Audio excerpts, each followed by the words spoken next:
É um privilégio muito grande estar ministrando a palavra do Senhor, a palavra que cura, que salva, que liberta. Amém, meus irmãos? Você também que nos acompanha através do Facebook, fica atento também à palavra de Deus. O Senhor ele vai falar muito aos nossos corações. Se coloque de pé, amém, meus irmãos? Aquele que pode se coloque de pé, abra sua Bíblia em 1 Reis, amém? 1 Reis 18, a partir do verso 30. Apenas o verso 30.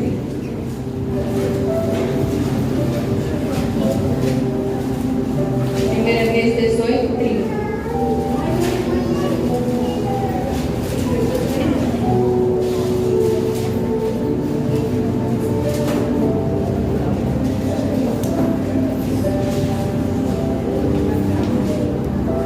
Amém? Glória a Deus, diz assim a palavra do Senhor. 1 Reis 18, 30. Então Elias disse a todo o povo: aproxime-se de mim. O povo aproximou-se, e Elias reparou o altar do Senhor, que estava em ruínas. Glória a Deus, feche sua Bíblia. Maravilhoso Deus e eterno Pai, graças, Pai querido, nós te damos por mais essa oportunidade, Senhor. Fala conosco, meu Senhor, através da tua palavra, meu Pai. Que seja aquilo, Senhor, não que nós queremos ouvir, Senhor, mas aquilo que nós necessitamos ouvir, meu Pai, para cada dia estarmos mais, Senhor, alicerçados em Ti, Senhor, em comunhão e intimidade contigo, meu Pai. É assim, Senhor, que eu te olho e te agradeço. Amém. Glória a Deus, poder desligar em nome de Jesus. Glória a Deus, meus irmãos. É uma palavra forte aos nossos corações, amém? Nós sabemos que nesta época, aqui do chamado de Elias, Israel estava vivendo um período de decadência espiritual. A nação estava sendo conduzida pela liderança de Acabe e Jezabel, que acabaram desviando o povo para a idolatria. E, consequentemente, o altar foi comprometido. O altar que um dia adorava a Deus começou a adorar a Baal. E quando nós falamos de altar, nós falamos de comunhão. O altar, era uma simbologia do relacionamento do povo com Deus. Era um sinal de comunhão, de intimidade, de adoração e de espiritualidade. E o altar destruído em ruínas era uma sinalização de como o povo estava corrompido, desconectado e quebrado diante de Deus. O altar em ruína era a sinalização de como o povo estava afundado na idolatria e na prostituição com outros deuses. E a primeira atitude de Elias, quando viu o altar destruído, quando viu o altar em ruínas, foi reparar, foi restaurar o altar do Senhor. Porque ele entendia que altar restaurado, comunhão restaurada. Altar restaurado, vidas restauradas. Altar restaurado, comunhão restaurada. Aliança restaurada. Ele entendia isso. Então, quando ele viu, antes de qualquer coisa que ele pudesse fazer, ele restaurou o altar do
intimidade. Nem a época nós estamos, meus irmãos, na volta do Senhor, em que em breve Ele vai rasgar esse céu, e o nosso altar ele precisa estar restaurado, o nosso altar ele precisa estar em comunhão, o nosso altar ele precisa estar com intimidade verdadeira com o Pai.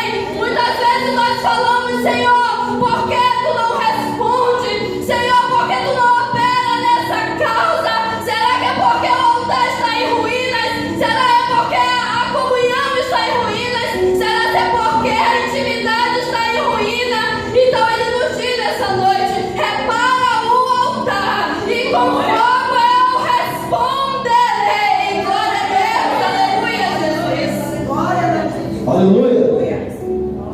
E observando, queridos, como uma aliança errada compromete a aliança que nós temos com Deus. A missionária Vilma já começou falando acerca dessa aliança feita com Acabe e Jezabel, uma aliança totalmente reprovada diante de Deus. Haja vista que o rei Acabe foi o 7º rei de Israel. Por ser o 7º rei de Israel, ele foi escolhido não para dar errado, ele não foi escolhido para fracassar, ele não foi escolhido para tropeçar ou para pouco menos passar vergonha, mas a Bíblia diz que ele toma uma atitude errada, faz aliança com quem não é para fazer, faz compromisso com quem não é para fazer, acaba amando aquilo que Deus não quer que ele ame. E quando ele compromete isso, foi exatamente aquilo que a missionária falou: isso ardeu no meu coração. E a vontade de Deus nesses últimos dias é que nós possamos ter esse discernimento de Deus, o discernimento do Espírito Santo, e de perguntar se é isso que Deus quer para as nossas vidas, se esse tipo de aliança, de caminhar que nós estamos tomando, de certo tipo de decisões, se vai ser aprovado e reprovado diante de Deus. Acabe olhar e dizer: não, se eu fizer uma aliança com Jezabel, logo em vista vai ter paz em Israel, não vai ter guerra, todo mundo vai olhar para mim e vai ver que eu estou mantendo o povo de Israel longe de guerra. Mas eu quero dizer para você que muitas das vezes o povo de Deus, quando ele não está no meio da guerra, existe alguma coisa errada, porque o povo de Deus não foi feito para estar dentro de cavernas, não foi feito, querido, para estar no comodismo, não foi feito para estar parado. Aquilo que Deus colocou no nosso coração, unção que Deus nos dá, não é uma unção para me guardar para mim mesmo, chamado que Deus nos dá, não é algo para me ficar só como título, chamado é para executar. E o que é lindo é isso, queridos, é que o povo de Israel estava passando por uma decadência espiritual, mas a Bíblia vai dizer que é nesse momento de decadência que Deus vai mostrar e revelar o seu profeta Elias. E logo por isso eu entendo que é um momento de caos,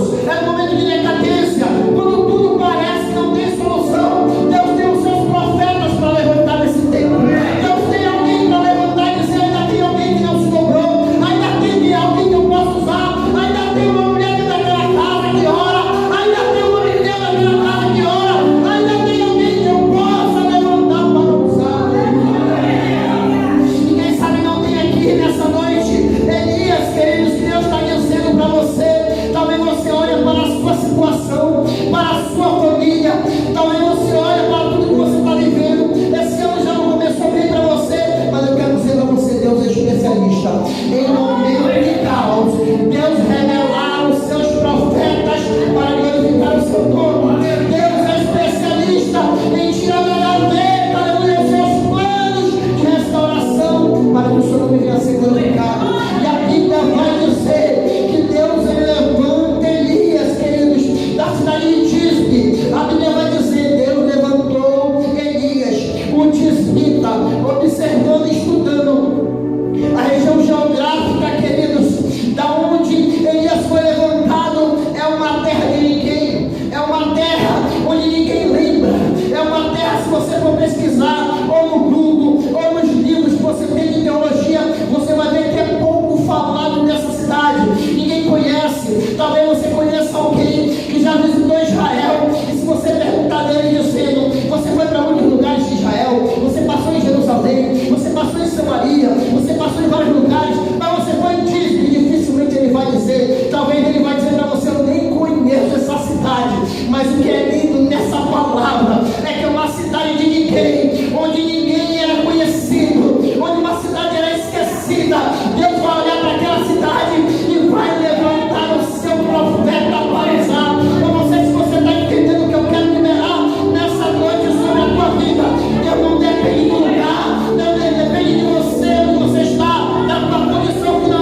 andar. Deus levanta ele, tira ele de um lugar onde ninguém acreditava, e agora ele vai pregar para o rei, vai pregar para o rei Acabe, sendo instruído por Deus. É lindo isso aqui, queridos, que ele vira para o rei. O rei não o conhecia, haja vista que todas as vezes que ele ouvia falar do profeta Elias, ele falava: quem é este homem?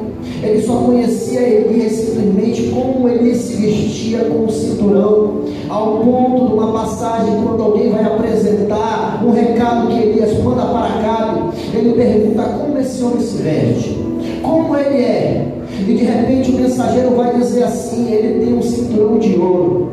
Aí quando Acabe ouve isso, ele treme nas bases, porque não tem aquele que não tem em mim, aquele que tem a palavra de Deus na sua boca. A Bíblia vai dizer que o profeta Elias se levanta e declara assim: segundo a palavra de Deus, o qual aquele vivo na sua presença, não vai chover mais aqui neste lugar. Aleluia. A Bíblia vai dizer que não foi, aleluia, Deus que mandou o profeta falar, mas foi Elias que declarou essa palavra no meio do povo de Israel. Não precisou, aleluia, Deus dizer vai e faz, Elias. Foi Elias que disse assim: eu, segundo a minha palavra, declaro na presença daquele a qual eu estou. Sabe o que Elias está dizendo? Vai acontecer, porque eu sei que eu vivo na presença de Deus. Vai acontecer, porque eu sei a presença daquele a qual eu estou. Aquilo que eu estou declarando, Deus vai fazer acontecer, porque eu sei que eu sirvo e eu vivo na presença dele. Pergunta para o teu irmão: você sabe, aleluia, na presença de quem você vive? Você sabe que você vive na presença de Deus. E se você vive na presença de Deus, se prepara. É só você declarar e verbalizar: a tua promessa vai acontecer. Agora, queridos, nós olhamos para essa história de Elias e vemos ele ser chamado para restaurar altares. E ele vai restaurar. E por que ele não fez outro altar novo? Porque ele disse: Senhor, esse altar se corrompeu, esse altar não serve mais, esse altar virou altar de Baal, vamos usar outro. Deus diz: não, restaura o altar. Eu preciso que você restaure esse altar, porque eu não quero princípios. Aqui nesse altar tem história. Aqui nesse altar, aleluia, tem história, aleluia. Já sacrificaram com fidelidade nesse altar, já foram fiel nesse altar. Hoje meu povo está distante, mas eu sei que um dia eles sacrificavam no meu altar com fidelidade. E a Bíblia vai dizer, aleluia, que Deus observa Elias restaurando o altar, restaurando o altar com 12 pedras. A Bíblia vai dizer que ele cita dizendo: eu levantarei o altar do Senhor com as 12 pedras, as pedras que representam as 12 tribos de Israel, haja vista de Jacó. Agora, por que Elias não usou outras pedras? Ele usou exatamente 12 pedras. Sabe por quê? Porque ele sabe o que era princípio de autoridade de Deus. Se ele estava vivendo aquilo, se ele estava com a autoridade de Deus, foi porque alguém lá atrás também fez aliança com Deus, aleluia. E nós estamos vivendo num tempo, queridos, que todo mundo quer ser usado, e agora vai doer, não chora não. Estamos vivendo num tempo, querido, que todo mundo quer ser usado por Deus, todo mundo quer pregar, todo mundo quer ser usado, todo mundo quer louvar, todo mundo quer falar em mistério, todo mundo quer ser profeta, mas estamos esquecendo do princípio com Deus, do princípio de honrar a história daqueles que já viveram com Deus, daqueles que já plantaram e semearam diante de Deus, aleluia. E eu tenho uma palavra de Deus para a tua vida nessa noite. Quer ser usado, não quer princípios, quer ser usado, respeita a história do teu irmão, respeita a história do teu irmão, respeita a história do teu líder, respeita a história do teu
observamos como é difícil a missão desse profeta: restaurar o altar.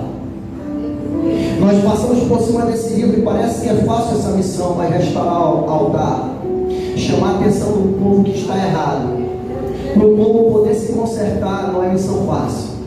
Para você chegar com uma pessoa e dizer para ela: você precisa se consertar, o que você está fazendo está errado. Você até começou bem, mas está na hora de mudar, está na hora de mudança. E se você se propor a mudar, Deus ainda continua sendo o mesmo, e Ele vai cumprir aquilo que Ele te prometeu.